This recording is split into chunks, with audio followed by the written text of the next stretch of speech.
1 iyuldan boshlab pensiya, nafaqa, ijtimoiy to'lovlar va pensionerlarning hujjatlari bilan bog'liq ayrim tartiblar o'zgarishi mumkin bo'lgan davr boshlanadi. Men bugun sizga oddiy tilda chalkashtirmasdan kim nimaga tayyor turish kerakligini, qaysi holatda pulingiz kechikishi mumkinligini, qaysi hujjatlarni oldindan tekshirtirish zarurligini tushuntirib beraman. Bu ma'lumot ayniqsa pensiya oladiganlar, nogironlik nafaqasi oluvchilar, boquvchisini yo'qotgan oilalar, parvarish puli oladiganlar va pensiya yoshiga yaqinlashayotgan fuqarolar uchun juda muhim. Agar sizning oilangizda ota-onangiz, buyingiz, bobongiz yoki pensiya yoshidagi yaqinlaringiz bo'lsa, bu videoni oxirigacha ko'ring. Chunki bitta kichik xato, masalan, pasport ma'lumoti yangilanmagani, bank kartasi muddati tugagani yoki yashash manzili tizimda noto'g'ri turgani sababli to'lov kechikishi mumkin. Hozirning o'zida kanalga obuna bo'ling, videoga like bosing. Chunki men bunday muhim yangiliklarni oddiy xalq tushunadigan tilda doimiy ravishda tushuntirib boraman. Avvallari ko'pchilik pensionerlar pensiya masalasida bir xil tartibga o'rganib qolgan edi. Har oy ma'lum sonda pul kartaga tushadi yoki naqd shaklda yetkaziladi. Qandaydir muammo bo'lsa, odam pensiya jamg'armasiga boradi, navbat kutadi, ariza yozadi, keyin javob kutadi, ko'p hujjatlar qog'oz shaklida tekshirilardi. Ayrim ma'lumotlar esa tashkilotlardan qo'lda so'ralardi. Shu sababli odamlar ko'p vaqt yo'qotar. Ba'zan oddiy ma'lumotnoma uchun ham bir necha idoraga qatnashga majbur bo'lardi. Endi esa asosiy yo'nalish shuki, ma'lumotlar elektron tizimlar orqali solishtiriladi. Ya'ni davlat organlari sizning pasportingiz, yashash manzilingiz, bank hisobingiz, ish stajingiz, daromadingiz, nogironlik holatingiz yoki boshqa ijtimoiy maqomingiz bo'yicha ma'lumotni turli bazalardan tekshiradi. Bu bir tomondan qulay, kamroq qog'oz, kamroq navbat, kamroq yugur. Lekin ikkinchi tomondan, agar tizimdagi ma'lumot noto'g'ri bo'lsa, to'lov avtomatik ravishda to'xtab qolishi yoki qayta tekshiruvga tushishi mumkin. Men bu yerda eng muhim narsani alohida aytaman. 1 iyuldan keyin eng katta xavf yangi qoidadan qo'rqish emas, balki o'z ma'lumotlaringizni tekshirtirmasdan yurishdir. Pensioner, men har oy pulimni olib yuribman, demak hammasi joyida deb o'ylashi mumkin.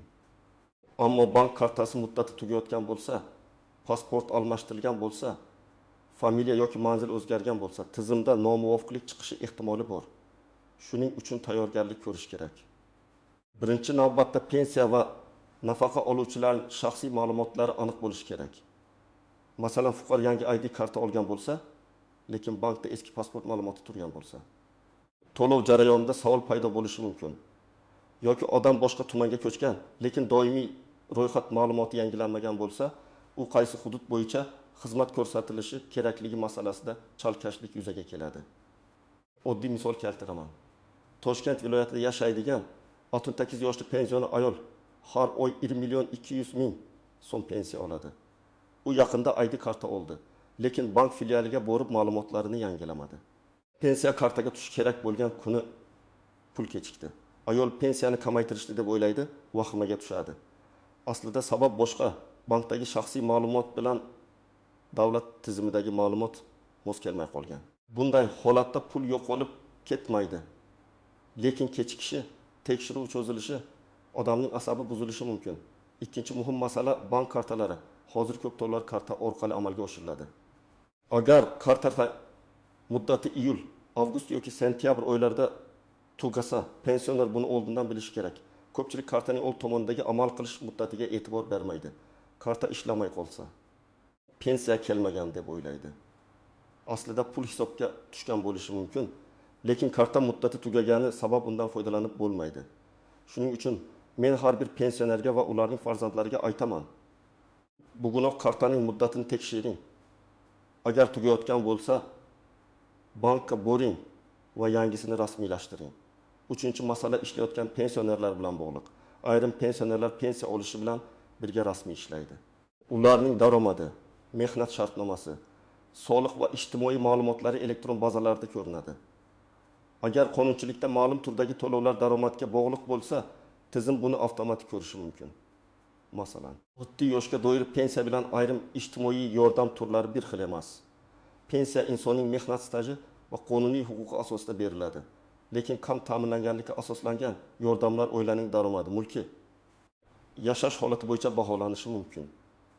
Shu sababli bitta odam pensiya olayotgani uchun emas, balki qo'shimcha ijtimoiy yordam olayotgan bo'lsa, daromad tekshiruvlariga tayyor bo'lish kerak. 4-masala nogironlik nafaqasi va tibbiy xulosa bilan bog'liq. Agar fuqaroning nogironlik muddati vaqtinchalik belgilangan bo'lsa, u qayta ko'rik sanasini o'tkazib yubormasligi shart. Misol uchun, ikki guruh nogironligi 1 yilga belgilangan bo'lsa va qayta tibbiy ko'rik oyida bo'lsa, odam keyin boraman deb kechiktirsa, to'lov vaqtincha to'xtashi mumkin. Bu jazolash uchun emas, balki hujjat muddat tugagani uchun bo'ladi. Shuning uchun nogironlik bo'yicha to'lov oladiganlar tibbiy hujjatlaridagi muddatlarni albatta ko'rib chiqish kerak. 5-masala boquvchisini yo'qotganlik pensiyasi yoki nafaqasi olayotgan oilalarga tegishli. Agar bola ma'lum yoshga yetgan bo'lsa, o'qishni davom ettirayotgani haqida ma'lumot talab qilinishi mumkin. Masalan, 12 yoshdan oshgan farzand kunduzgi ta'limda o'qisa, ayrim holatlarda to'lov davom etishi mumkin, lekin buning uchun o'qish joyidan ma'lumot elektron tizimda aks etishi yoki tegishli tasdiq bo'lishi kerak. Agar bola o'qishni tashlagan bo'lsa yoki sirtqi ta'limga o'tgan bo'lsa, to'lov shartlari o'zgarishi mumkin. Bu yerda oilalar eng ko'p xatoga yo'l qo'yadi. Avval to'lanayotgan edi, demak davom etadi deb o'ylaydi. Aslida har bir to'lovning sharti bor. Agar pensionerning pasport yoki ID karta ma'lumotlari yangilangan, bank kartasi amal qilish muddati joyida yashash manzili to'g'ri. Pensiya turi bo'yicha qo'shimcha hujjat muddati tugamagan bo'lsa, ortiqcha vahimaga hojat yo'q. Oddiy yoshga doir pensiya olayotgan, boshqa shartli ijtimoiy yordamga bog'lanmagan. Hujjatlarda nomuvofiqlik bo'lmagan fuqarolarda odatda to'lovlar odatdagi tartibda davom etadi. Masalan, yetim 2 yoshli erkak 35 yil mehnat stajiga ega har oy pensiyasini bank kartasi orqali oladi. Kartasi 2027 yilgacha amal qiladi. ID kartasi yangilangan, yashash manzili o'zgarmagan. Bunday odam 1 iyuldan qo'rqib pensiyamni olib qo'yishadimi deb xavotirlanmasligi kerak. Ammo baribir o'z ma'lumotlarini bir marta tekshirtirib qo'yish foydali. Chunki tinchlikning eng yaxshi yo'li oldindan tekshirishdir. Yana bir misol. Oltin 5 yoshli ayol pensiyasini naqd shaklda oladi, lekin yaqinda farzandlari bilan boshqa mahallaga ko'chib o'tgan. Agar uning doimiy ro'yxati o'zgarmagan bo'lsa, to'lov manzili bo'yicha muammo chiqmasligi mumkin. Lekin agar ro'yxatdan o'tish joyi boshqa hududga ko'chgan bo'lsa, yetkazib berish tartibi ham o'zgarishi ehtimoli bor. Demak, xavotir emas, aniqlik kerak. Eng ko'p uchraydigan nozik jihat bu qarzdorlik va ijro hujjatlari masalasi.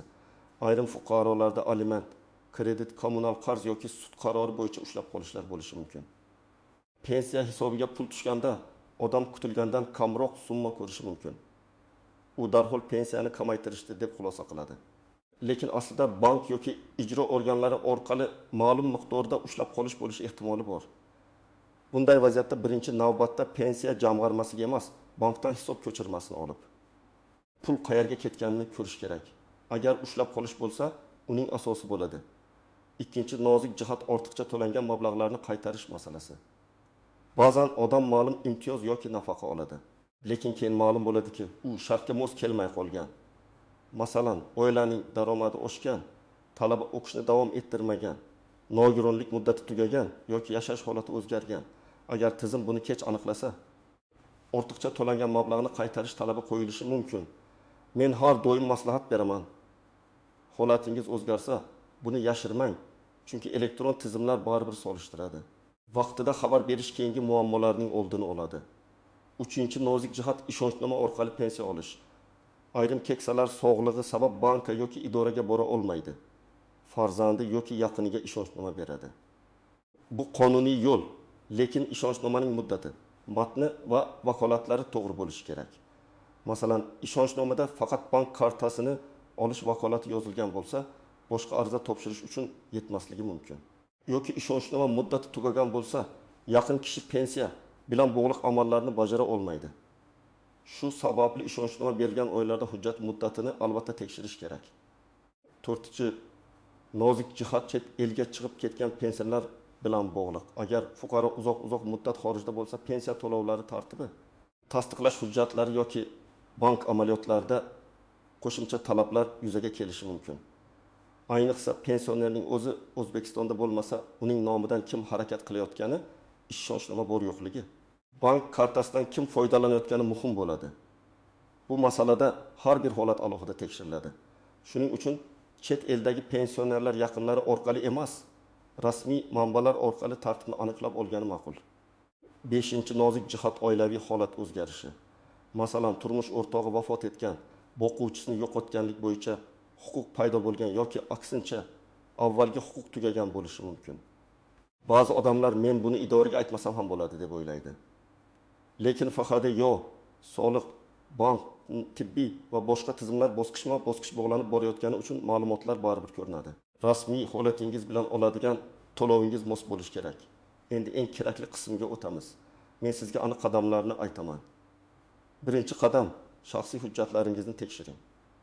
Pasport yoki ID kartangiz amal qilayotganini ism, familiya, tug'ilgan sana va PNFL raqamingiz hujjatlarda bir xil yozilganini ko'ring. Agar yaqinda hujjat almashtirgan bo'lsangiz, bankdagi ma'lumot ham yangilanganmi? Shuni tekshiring. Ikkinchi qadam, bank kartangizni tekshiring. Kartaning old tomonida oy va yil ko'rsatilgan bo'ladi. Agar karta muddati yaqin 2-3 oygacha tugasa, pul tushmay qolishini kutmang. Bank oldindan boring. O'zingiz bora olmasangiz, bankdan nogironligi bor yoki yo'qi katta mijozlar uchun qanday tartib borligini so'rang. Ba'zi holatlarda yaqin qarindosh ishonchnoma orqali yordam berishi mumkin. Uchinchi qadam, pensiya jamg'armasi yoki tegishli ijtimoiy himoya organidagi ma'lumotlaringizni tekshirtiring. Buning uchun mahallangizdagi mas'ul xodimga murojaat qilishingiz, tuman bo'limiga borishingiz yoki MyPoddagov, uz kabi elektron xizmatlardan foydalanishingiz mumkin. Agar internetdan foydalanishni bilmasangiz, farzandlaringizdan yordam so'rang. Bu uyat emas. Bugun bir marta tekshirtirish ertaga bir oy asabiylashishning oldini oladi. 4-qadam, agar siz nogironlik, boquvchisini yo'qotganlik, parvarish puli yoki boshqa shartli to'lov olayotgan bo'lsangiz, bu to'lovning sharti va muddati bor yo'qligini aniqlang. Tibbiy xulosa muddati qachon tugaydi? Bola qaysi ta'lim shaklida o'qiydi? Parvarishga muhtojlik hujjati yangilanishi kerakmi? Bularning barchasini yozib qo'ying. Men hatto oddiy daftar tutishni maslahat beraman. Daftarga karta muddati, tibbiy ko'rik sanasi, o'qish ma'lumotnomasi, ishonchnoma muddati deb yozib, har birining yoniga sanasini qo'ying. 5-qadam. Agar pensiya kamaygan yoki kechikkan bo'lsa, darhol vahima qilmang. Avval bankdan hisob ko'chirmasini oling. Pul tushganmi? Qancha tushgan? Ushlab qolish bormi? Karta bloklanganmi? Shuni aniqlang. Keyin pensiya jamg'armasiga murojaat qiling. Murojaat qilganda og'zaki gap bilan cheklanib qolmang. Ariza yozing. Arizangiz ro'yxatga olingani tasdiqlovchi raqam yoki nusxani oling. Chunki yozma murojaatga yozma javob berilishi kerak. 6-qadam. Hujjatlaringizni tartibga soling. Uyda alohida papka qiling. Unga pasport yoki ID karta nusxasi, pensiya guvohnomasi bo'lsa, uning nusxasi, bank karta rekvizitlari, tibbiy hujjatlar, ishonchnoma o'qish joyidan ma'lumotnoma, FSHD hujjatlari va oldingi arizalar nusxasini solib qo'ying. Ko'p odamlar muammo chiqqanda hujjat qidirib qoladi. Hujjat tayyor bo'lsa, masala tezroq hal bo'ladi. 7-qadam. Aldovchilardan ehtiyot bo'ling. Juda muhim ogohlantirish. Hech kimga telefon orqali karta raqamingizning to'liq ma'lumotlarini, SMS kodni, bank ilovasi parolini bermang. 1-iyuldan pensiyangizni oshirib beramiz, kompensatsiya chiqaramiz. Ro'yxatdan o'tmasangiz pulingiz to'xtaydi degan qo'ng'iroqlar bo'lishi mumkin. Rasmiy idora hech qachon sizdan SMS kod so'ramaydi. Agar kimdir shunday desa, telefonni qo'ying va bankka yoki rasmiy tashkilotga o'zingiz qo'ng'iroq qiling. 8-qadam. Farzandlar va qarindoshlar ham mas'ul bo'lsin. Keksalar ko'pincha telefon ilovasini, elektron xizmatlarni, SMS xabarlarni tushunmasligi mumkin. Bu ularning aybi emas. Zamon o'zgaryapti. Shuning uchun har bir farzand ota-onasining pensiya kartasi muddati, hujjatlari, tibbiy ko'rik sanasi va to'lovlar holatini kamida oyiga bir marta tekshirsa, juda ko'p muammo oldi olinadi. Birinchi vaziyat, pensionerning pensiyasi 1.500.000 so'm. U bank kartasi orqali oladi. Iyul oyida karta muddati tugagan, lekin u buni bilmagan. Pul hisobga tushgan, ammo bankomat karta bilan operatsiyani rad etgan. Pensioner davlat pensiyani bermadi deb o'ylagan. To'g'ri harakat nima? Bankka borish, kartani yangilash, hisobdagi pulni tekshirtirish. Bu holatda pensiya jamg'armasi aybdor bo'lmasligi mumkin. Ikkinchi vaziyat, 19 yoshli farzand boquvchisini yo'qotganlik bo'yicha to'lov olgan. U avval kunduzgi ta'limda o'qigan. Keyin sirtqi ta'limga o'tgan. Oila buni xabar qilmagan. Keyin tekshiruvda shart o'zgargani aniqlangan. Natijada to'lov to'xtashi yoki ortiqcha to'langan summa masalasi chiqishi mumkin. To'g'ri harakat nima? Ta'lim shakli o'zgarsa, darhol tegishli organga xabar berish. Uchinchi vaziyat, nogironlik bo'yicha nafaqa oluvchi fuqaro qayta ko'rik sanasini o'tkazib yuborgan. U men kasalman, barib berishadi deb o'ylagan. Lekin tizimda tibbiy xulosa muddati tugagan ko'rinadi. To'lov vaqtincha to'xtaydi. To'g'ri harakat nima? Tibbiy ko'rik sanasini oldindan belgilash, shifokor bilan bog'lanish, hujjatlarni yangilash. 4-vaziyat. Pensioner boshqa tumanga ko'chgan.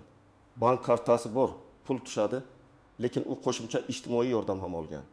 Yangi manzil, oilaviy tarkib va yashash sharoiti o'zgargan.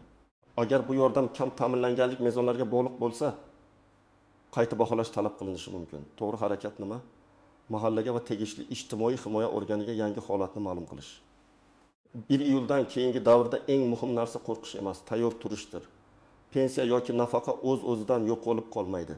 Lekin hujjatdagi xato, bank kartasi muddati, tibbiy xulosa, o'qish ma'lumotnomasi, ishonchnoma yoki yashash manzili bilan bog'liq muammo to'lovni kechiktirishi mumkin.